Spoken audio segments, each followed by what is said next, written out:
Mr. Speaker, the government of Ghana upholds the principle of a respect for freedom of speech and expression as captured under Article 21(1) of the 1992 Constitution. Indeed, as we have lived, we live by the mantra that we prefer ugly noises to the culture of silence. Mr. Speaker, the media landscape in Ghana has changed significantly as a result of the introduction of the 1992 Constitution. The landscape has undergone radical transformation within the last 3 decades. We have 684 frequency authorizations for FM radio stations and 141 authorizations for television stations.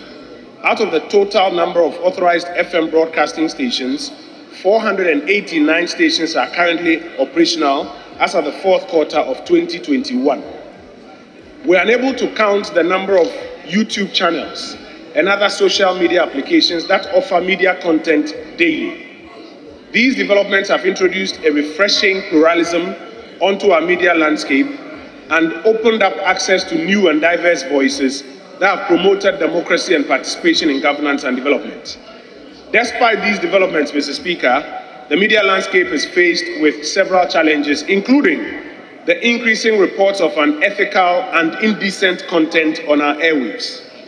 Right Honourable Speaker, the Ministry of Information, working with media stakeholders, has introduced a number of interventions aimed at addressing this challenge as well. And the interventions are as follows. First, we have the Media Capacity Enhancement Program. It is one of the ministry's support programs for the media sector.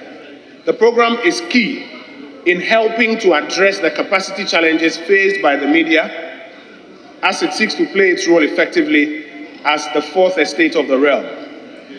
In connection with this, we set up an independent working committee with a mandate to collaborate with all the stakeholders to do a number of things. First, to identify the knowledge and skill gaps in the industry.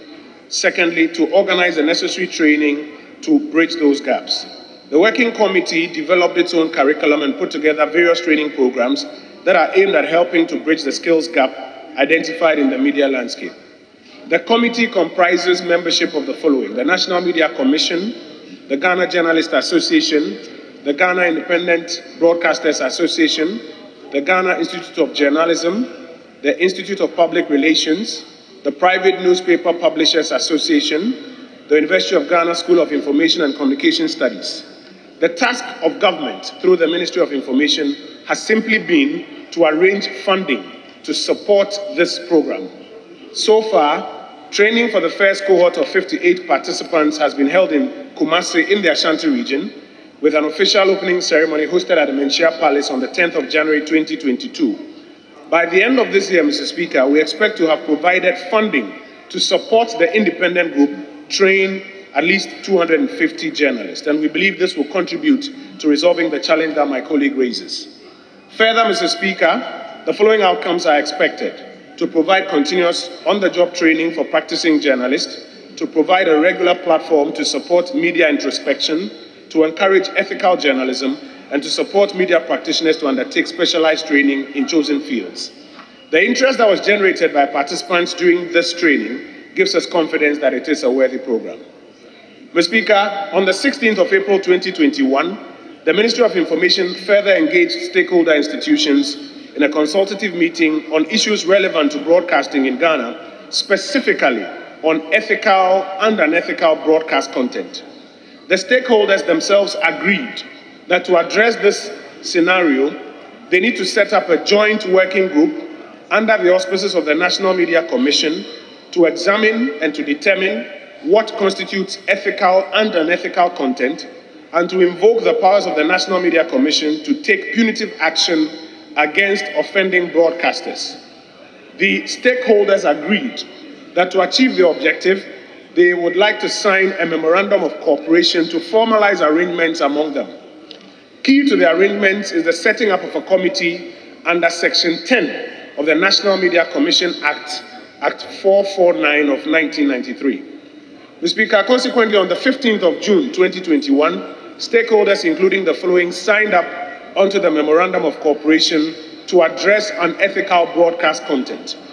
The National Media Commission, the National Communications Authority, the Ghana Independent Broadcasters Association, the Ghana Journalists Association, civil society organizations including the Media Foundation for West Africa, the Bank of Ghana, National Cyber Security Center, the National Security Secretariat, the Ghana Police Service, the Ghana Armed Forces, the National Film Authority, the Local Government Service, and the Gaming Commission. The stakeholders agreed that they will cooperate closely and consult each other on matters of mutual interest to achieve their common objective, which include the following: monitoring the broadcast landscape to identify and examine complaints of unethical broadcast content, which includes but is not limited to content offensive to national security, public order, public morality, as well as against the reputation, rights, and freedoms of others. Provide an early warning system for flagging such unethical broadcast content, and recommend appropriate remedies. Mr. Speaker, I'm informed by the National Media Commission that they are comfortable with the Memorandum of Cooperation and will employ it vigorously moving forward. The third thing, Mr. Speaker, is a broadcasting bill. In line with Article 164 of the 1992 Constitution, the Ministry commenced the process of drafting a new broadcasting bill in consultation with the players in the industry. Among other things, the bill is seeking to introduce broadcasting standards to ensure that there's decorum on our airwaves. Consequently, the Ministry resumed engagement with stakeholders with the view to solicit their input into the drafting of the new bill. Mr. Speaker, so far, only the following stakeholder organizations have responded to calls to submit input into the broadcasting bill: the Ghana Independent Broadcasters Association, the Bank of Ghana, the Gaming Commission, Facebook, Mr. Speaker, and a private organization, Sewonu and Co-Associates. Unfortunately, Mr. Speaker, the following stakeholders, though we directly requested input from them, have not submitted input and did not submit input as at the time we were closing the receipt of inputs for internal preparation. We still look forward to receiving their inputs though. This includes the Ghana Journalists Association, UNESCO Ghana Commission, the Media Foundation for West Africa, the National Cyber Security Center, the National Security Secretariat, the National Film Authority, civil society organizations like CDD Ghana, the Communication Educators Association of Ghana.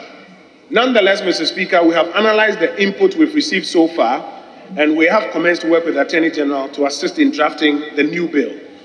Part of the bill requires some closer collaboration between the National Communication Authority and the National Media Commission on matters of content propriety, and we're in the process of completing that engagement as the Attorney General's Department works with us. In conclusion, Mr. Speaker, while we trust that this House will pass a broadcasting bill when it's presented, we urge the stakeholders who have signed onto the Memorandum of Cooperation to act within the current legal mandate to ensure that we enjoy the decorum on our airwaves that we all desire. I thank you, Mr. Speaker. Mr. Speaker, I'm looking at the Minister's answer, and with respect, let me refer you to page 33. Page 33. And Mr. Speaker, I beg your leave because the Minister will have to note some issues before you. Now, when you say you are drafting a new broadcaster bill, Mr. Speaker, I'm aware that far back 2012, I had signed onto a broadcaster bill which I forwarded to then Minister for Information for his signature for us to jointly get cabinet approval for a broadcaster bill.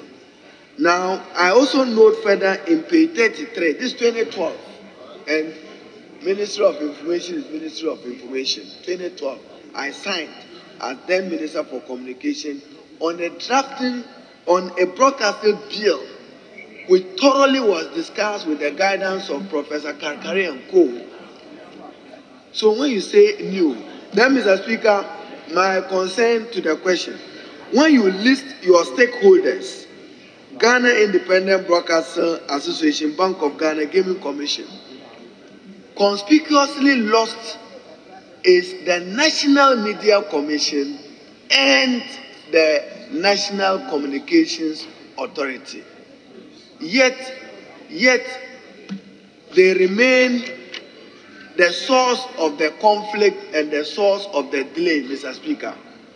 And just, Minister, to help you, the NCA grants frequencies. That is technical. When they grant the licenses and people are conversing using it, it moves outside technical content to the National Media Commission. And Mr. Speaker, we are lucky. We are all here. Bring the bill and we'll pass it into law for you. It's the two institutions who are holding this country to ransom. NMC and National Media Commission, who is in charge. But Mr. Speaker, I want to find out from the minister whether government has any intentions to regulate social media since it has become a toxic source of misinformation. Thank you. Yes, indeed, I inherited a draft, or I inherited a bill. That is a matter of fact. And I think when I appeared before this House for my vetting, I confirmed that. But, Mr. Speaker, that bill has been overtaken by time because of some of the issues that leader raised even in the end. For example, when you say broadcasting, would it now include online streaming and online broadcasting?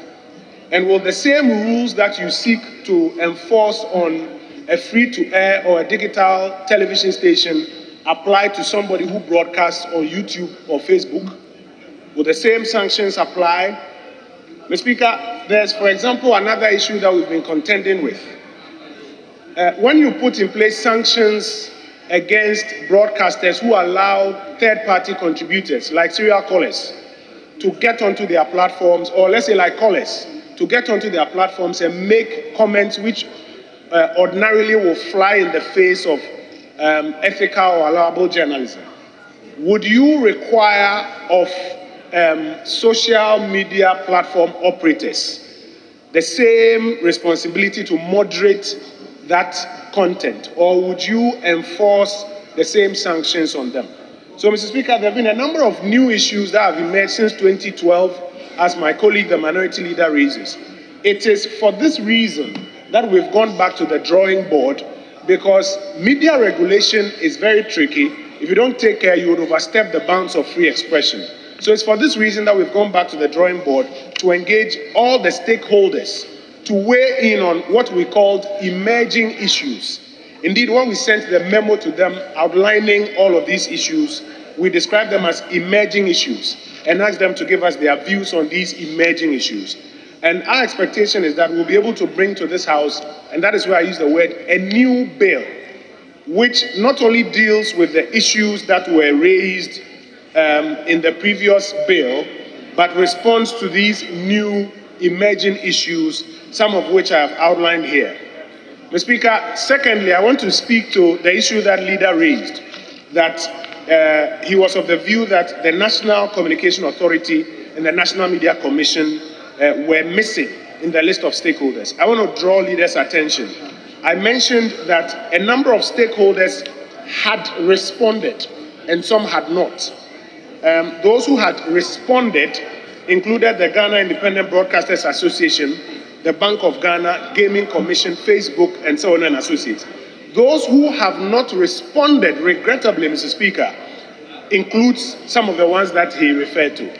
Now, Mr. Speaker, further, my answer goes on to say that part of the bill deals with content regulation, which requires some agreement between the National Communication Authority and the National Media Commission. And we're in the process of ensuring that we are able to get that agreement between them. Because, for instance, Mr. Speaker, like leader rightly shared, the NCA will give frequency authorization, but the NCA has limited power to determine whether or not content is ethical. And the law must respond to that.